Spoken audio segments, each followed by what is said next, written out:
지금부터 여러분을 100년 전 역사의 한 장면으로 초대합니다. 1923년 독일 베를린의 거리. 한 남자가 벽돌이나 석탄이 아닌 돈으로 가득 찬 손수레를 힘겹게 밀고 있습니다. 지폐는 너무 높이 쌓여 낡은 자갈길 위로 쏟아져 내립니다. 그가 빵집에 도착했을 때 빵 한 덩이의 가격은 이미 2배로 뛰어 있었습니다. 그리고 그가 허탈하게 집으로 돌아갈 때쯤 그 가격은 다시 2배가 되었습니다. 이것은 단순히 물가가 오르는 인플레이션이 아니었습니다. 이것은 화폐의 죽음, 한 국가가 쌓아올린 신뢰 시스템의 완전한 붕괴였습니다. 그리고 이 모든 비극은 세상이 무시해버린 한 젊은 천재의 경고에서 시작되었습니다. 시간을 조금 거슬러 올라가 1차 세계대전이 막 끝난 1919년 화려한 베르사유 궁전의 한 조용한 구석에서 존 메이너드 케인스라는 이름의 젊은 영국 경제학자가 전쟁을 끝내는 조약의 초안을 넘기고 있었습니다. 그의 눈에는 종이의 승전국의 축배가 보이지 않았습니다. 대신 그는 숫자들이 만들어낼 파멸을 보고 있었습니다. 정치인들이 평화를 외치며 삼페인을 터뜨리는 동안 케인스는 조용히 그 대가를 계산하고 있었습니다.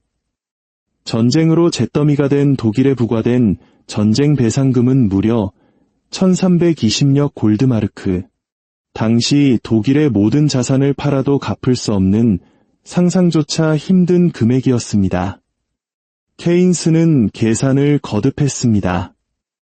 이 빚을 갚기 위해 독일이 할 수 있는 유일한 방법은 돈을 무한정 찍어내는 것뿐이라는 결론에 도달했습니다.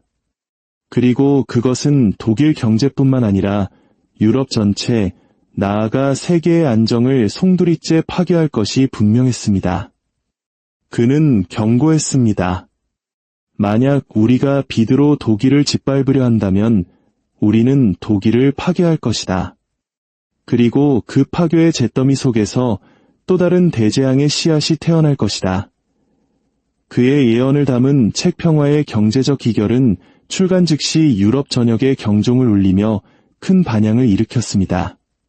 하지만 파리, 런던, 워싱턴의 지도자들은 그의 경고를 애써 무시했습니다. 그들은 케인스가 너무 이상주의적이고 감정적이며 독일의 회복을 불필요하게 두려워한다고 치부했습니다. 승전국의 정치인들은 이성적인 회복보다는 감정적인 복수를 원했습니다. 결국 조약은 체결되었고 독일의 인쇄기는 멈추지 않았으며 파멸의 시계는 똑딱거리기 시작했습니다. 케인스가 1919년에 예견했던 일은 불과 4년 후 마치 수학 공식처럼 정확하게 현실이 되었습니다. 한 국가의 화폐가 붕괴하며 수많은 사람들의 부를 증발시키고 정치를 다시 쓰고 결국 인류 역사상 최악의 독재가 들어설 문을 활짝 열어주었습니다. 이것은 모든 경제학자가 알아야 할 이야기이며 오늘을 사는 우리 모두가 두려워해야 할 이야기입니다. 왜냐하면 정확히 100년이 지난 지금 우리는 너무나도 유사한 카운트다운이 다시 시작되는 것을 목격하고 있기 때문입니다. 1922년이 되자 독일의 화폐 인쇄기는 밤낮을 가리지 않고 돌아갔습니다. 수십억, 수백억 마르크가 곧 수백조 마르크가 되어 쏟아져 나왔습니다. 전쟁 배상금을 갚기 위한 임시방편으로 시작된 화폐 발행은 값싼 돈에 대한 국가적 중독이 되어버렸습니다. 새로 찍어낸 지폐는 이전 지폐보다 항상 가치가 떨어졌고 통화를 안정시키겠다는 정부의 약속은 또 다른 대규모 화폐 발행으로 이어졌습니다. 숫자는 모든 의미를 잃었습니다. 몇 달 만에 빵 한 덩이는 수천 마르크가 되었고 그의 가을에는 수십억 마르크가 되었습니다. 아이들은 돈다발을 블록처럼 쌓으며 놀았고 여인들은 세탁 바구니에 월급을 담아 집으로 달려갔습니다. 독일 사회의 근간이었던 중산층은 평생 모은 저축이 하룻밤 사이에 휴지 조각이 되는 것을 속수무책으로 지켜봐야 했습니다. 이것은 단순한 경제적 현상이 아니었습니다. 그것은 사회 전체를 향한 심리전이었습니다. 한때 신뢰의 상징이었던 돈은 천박한 농담거리로 전락했습니다. 사람들은 화폐 대신 담배, 달걀, 석탄으로 물건을 교환하기 시작했습니다. 물물 교환할 것조차 없는 사람들에게는 생존 자체가 불확실한 도박이 되었습니다. 한 베를린 신문은 공장 노동자들이 하루에 2번 월급을 받는다고 보도했습니다. 점심 식사 전에 1번, 저녁 식사 전에 또 1번. 저녁이 되면 오전에 받은 돈의 가치가 이미 절반으로 떨어져 쓸모없어지기 때문이었습니다.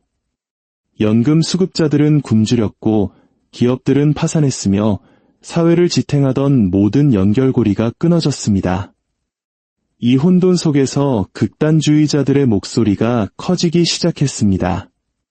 그들은 힘과 안정, 그리고 복수를 약속했습니다. 절망에 빠진 사람들은 그들의 목소리에 귀를 기울였습니다.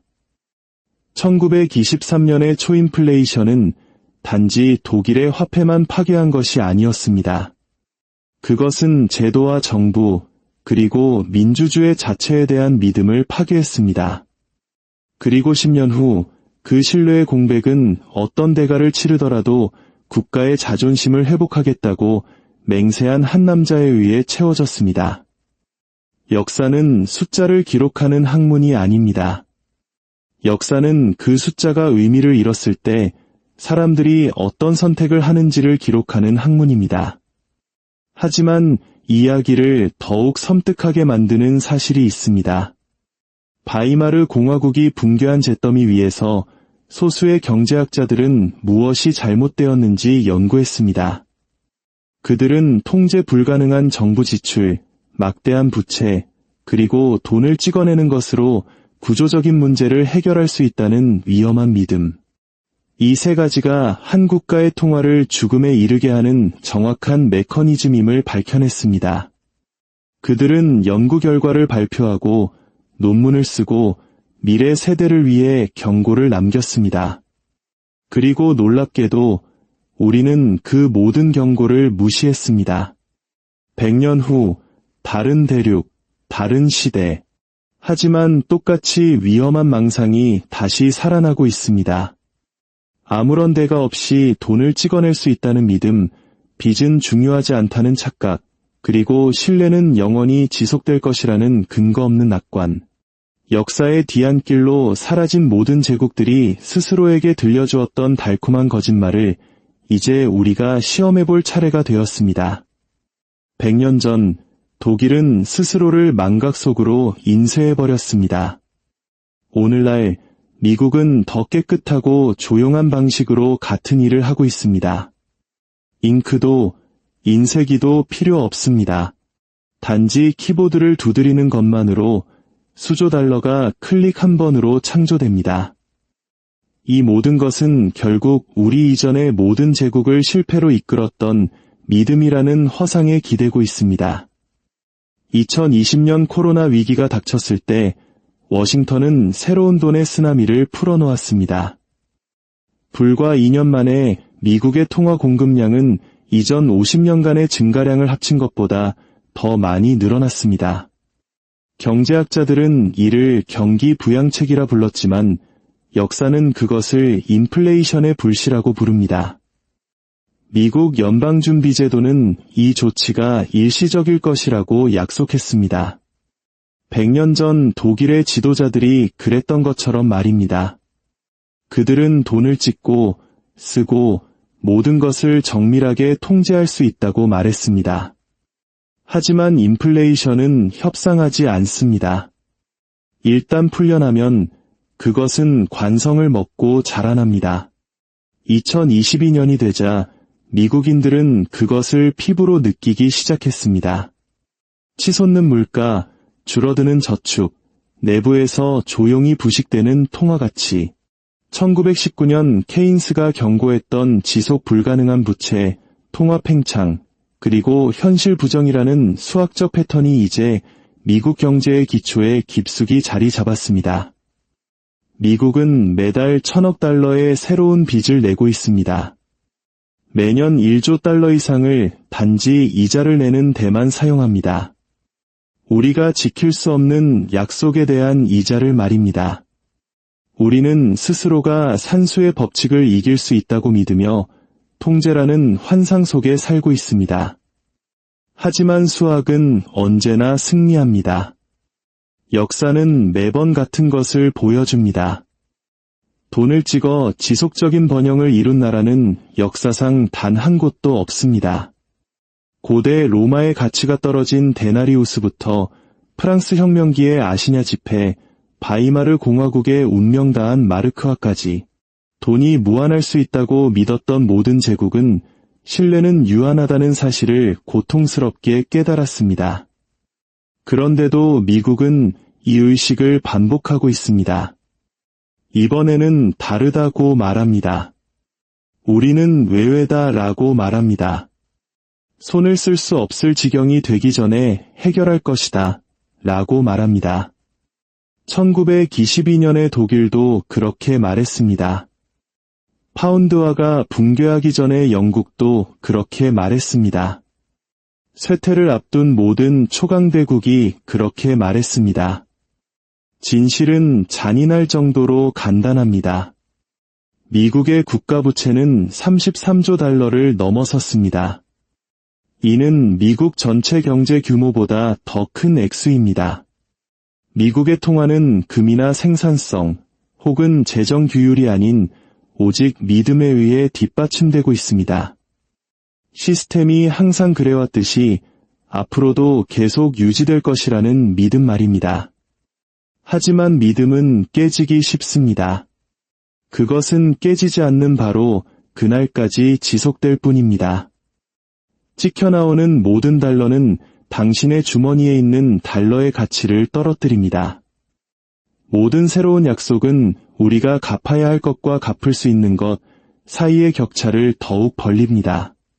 그리고 1923년의 독일처럼 대부분의 사람들은 너무 늦은 후에야 무슨 일이 일어났는지 깨닫게 될 것입니다. 우리는 초인플레이션이 시작되기를 기다리고 있는 것이 아닙니다. 우리는 이미 그 초기 단계에 살고 있습니다. 그것은 상승하는 주식시장, 부풀려진 부동산 가격, 그리고 끝없는 신용이라는 가면 뒤에 숨어 있을 뿐입니다. 우리 사회는 값싼 돈에 중독되었고 우리의 지도자들은 그것을 거두어가는 것을 두려워하고 있습니다. 심판의 날이 올 때 그것은 거리의 공황으로 시작되지 않을 것입니다. 그것은 침묵 속에서 신뢰의 느린 부식과 함께 시작될 것입니다. 사람들이 조용히 달러를 버리고 금, 토지, 디지털 자산과 같은 실물 자산으로 도망치는 것으로 시작될 것입니다. 그리고 어느 날 세상은 미국을 과거의 바이마르 공화국을 바라보던 것과 같은 눈으로 바라볼 것입니다. 더 나은 길을 알고 있었음에도 불구하고 여전히 경고를 무시하기로 선택했던 제국으로 말입니다. 이러한 역사의 경고에 귀를 기울이고 싶으시다면 지혜를 나누는 저희의 여정에 동참해 주십시오. 구독과 좋아요는 더 깊이 있는 이야기를 만드는 데 큰 힘이 됩니다. 여러분의 소중한 사람들에게도 이 영상을 공유하며 다가올 미래를 함께 준비해보는 것은 어떨까요? 존 메이너드 케인스는 말로써 재앙을 막으려 했습니다. 그는 세상의 무에서 불을 창조하려는 시도의 위험성에 대해 100년의 시간을 주며 경고했습니다. 우리는 1923년에 그것을 무시했습니다. 2008년 금융위기 때도 그것을 무시했습니다. 그리고 우리는 지금 이 순간에도 그것을 무시하고 있습니다. 독일의 마르크화처럼 미국의 달러화에도 보이지 않는 카운트다운이 새겨져 있습니다. 그 시계는 수면 아래에서 똑딱거리며 매년 제로를 향해 더 가까이 다가가고 있습니다. 문제는 이 사이클이 끝날 것인가가 아닙니다. 그것이 언제 끝날 것인가, 그리고 우리는 무엇을 준비해야 하는가입니다. 역사를 기억하지 못하는 자는 그 역사를 반복할 수밖에 없습니다.